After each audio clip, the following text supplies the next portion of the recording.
I'm using SwingSet version 2.1 to work out the timing of this trumpet clip.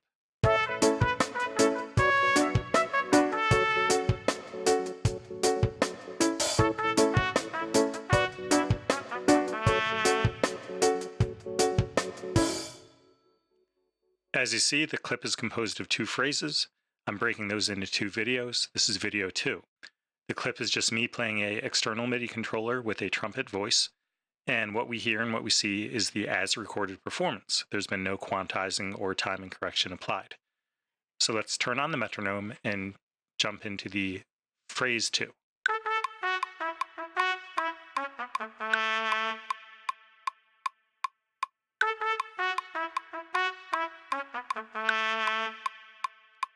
Okay, and just like video 1, the first thing I'm going to do is pop into SwingSet's analysis mode. That doesn't change anything. It simply analyzes the clip and gives me a division by division breakdown of the swing recipe. It's telling me that there are 3 quarter notes, and one of them is swung negative 12%. There's 4 eighth notes. 3 of them are swung 71%, and it gives a range, negative 21 to 76%. 3 16th notes, and they're all swung negative 15%. And again, there's a range, negative 22 to positive 16. And there's 1 32nd note, and it's swung 92%. Okay, so what I'm looking for right away are red flags. And the perfect example of red flag is what we see here, and it's like a wild swing range in one division. Like in the eighths, it's saying negative 21 to positive 76%. What that means is I have to dig deeper and find those notes and look at them and try to make sense of them and apply some human intelligence, because what it generally means is one or more of those notes got misclassified as an eighth note because my playing was so sloppy, because my note was so early or so late that it fell out of the bounds of whatever division it was supposed to belong to and got categorized as an eighth note because that was the best fit for it. And in the 16th division, that's also a little weird that we have, it's a negative 15% average with a negative 22 to 16% range. That one that's positive 16%, hopefully it's just kind of a, the odd guy out that's very inconsistent, but there's a chance it could be a note in another division, right? And then I guess the other thing that's critical for me to mention is this is video 2. We already did video 1, phrase 1 of the same phrase. So we already got a sense of what the existing swing recipe from that was and what swing recipe we kind of ended at. And what we ended at was quarters, eighths, and 16ths on grid. So 0% swing, in other words, and 32nd notes at 90%. So the fact that I'm looking here in this phrase at 1 32nd note that's at 92%, of all of the things I'm seeing in this report, that is the thing that I feel most comfortable and confident in, right? I feel like that note's, right where it kind of needs to be. We're 2% away. Wonderful. So I'm going to start with it's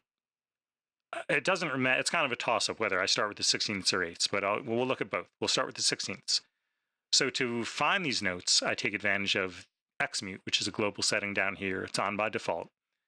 And right now, all the notes are selected because I've already gone into the analysis. And that means whatever I do next is going to happen immediately. So if I click X, if I change the division mode for the 16ths from free to X, all of the 16ths are going to go muted. And then I can just visually find them. So we have one here, and one here. And if I turn on the 16th grid, it'll be easier to tell which are the ones that are early and which are late. So that's early, and late. And okay, I mean, based on what I'm seeing, again, from phrase 1, from video 1, we arrived at 0% swing, meaning on grid, no swing, straight feel for the 16ths. I think that's right. I don't have any reason to believe, based on what I'm seeing, to overthink it. So I think we can just go ahead and apply that. We can make the 16th straight. And oops, I did the 8ths. My fault. Let me put them back to free. 16ths we're making straight. There we go. So they went unmuted and they snapped to the grid. Wonderful. I just clicked in the white space to commit the change. I didn't have to do that, just kind of a habit. Now we're going to go after the eighths and try to find them. So I'm putting them in X. And remember, these are the ones with the really wild, the wild spread in the range. And so this is our first eighth note. I'll turn on the eighth grid, so it's really obvious what's happening. So this vertical line is the home base of this eighth note. So this one is extremely swung, right? This vertical line is the home base of this eighth note. It's also extremely swung. And this vertical line is the home base of this eighth note, so this one's quite early. And this vertical line is the home base of this eighth note, and it's very close to the grid. Okay, so clearly if we just simply applied the recipe from phrase 1, which is 0% swing again, so straight feel for the eighth notes, we're going to change a lot. Like these notes are going to jump, all the way from here back to their vertical line, all the way from here back to the vertical line. And I don't think that's right. I don't, if we just listen to the clip again, which we can do, I don't think they're drastically off.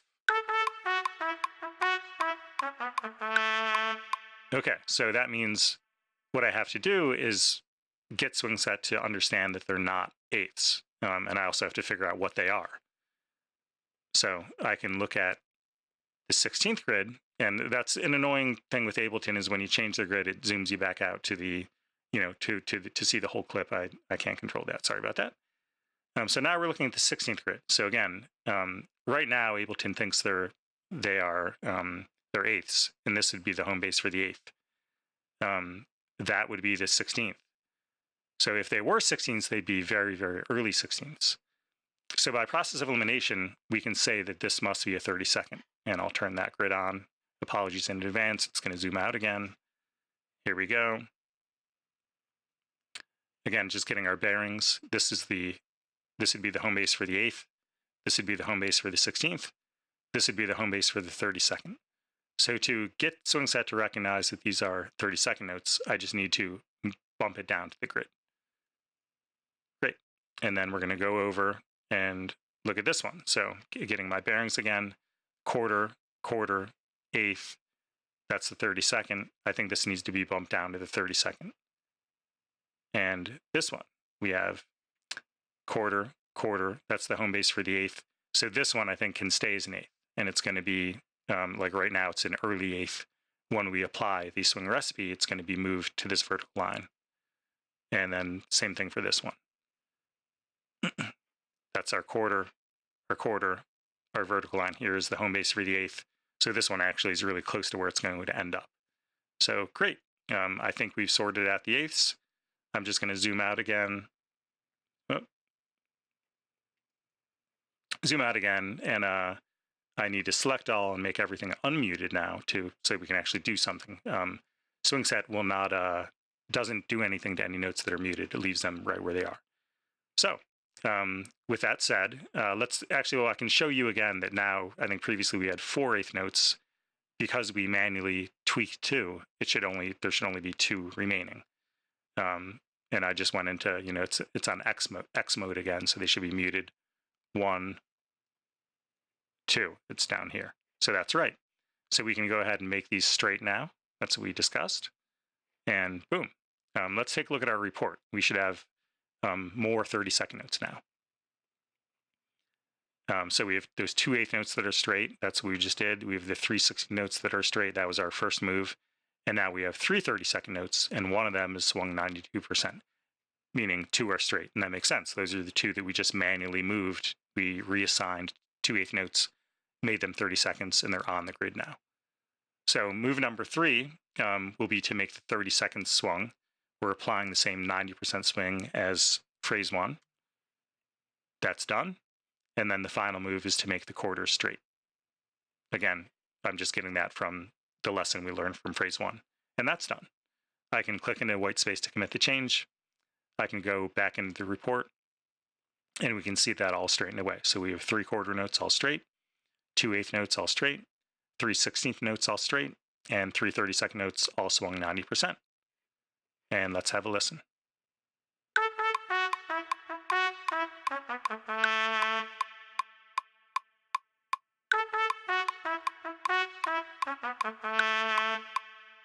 To To me, it sounds good. I'm not, it doesn't sound worse. It doesn't sound wrong. Again, I think to make a kind of more nuanced decision, I would have to hear it in the context of the other instruments, the other tracks. And just like in video one, phrase one, we can kind of play around.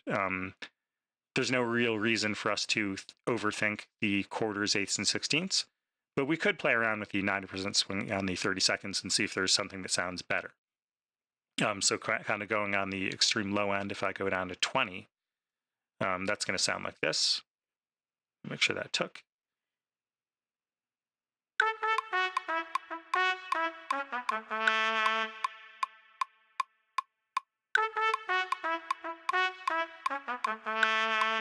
Back to 90.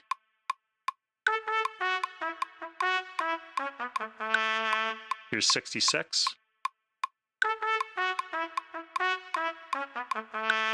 That's a triplet. Here's 75. That's a dotted note. I should mention, by the way, I think one of the things that's kind of throwing this off is that the volume, the velocity of this one note is low. Whoops. I'm just going to bring that up to kind of normalize it. I think it might be kind of throwing, at least speaking for myself, throwing my ear off a little bit. So anyway, right now we're at 75%. That'd be a dotted note for those 30 seconds.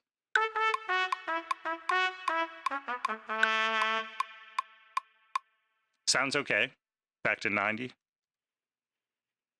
Because nothing is selected, I do need to click transform right now.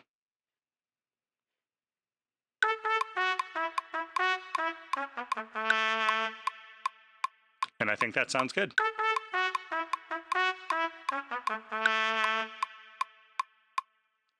Thanks for watching.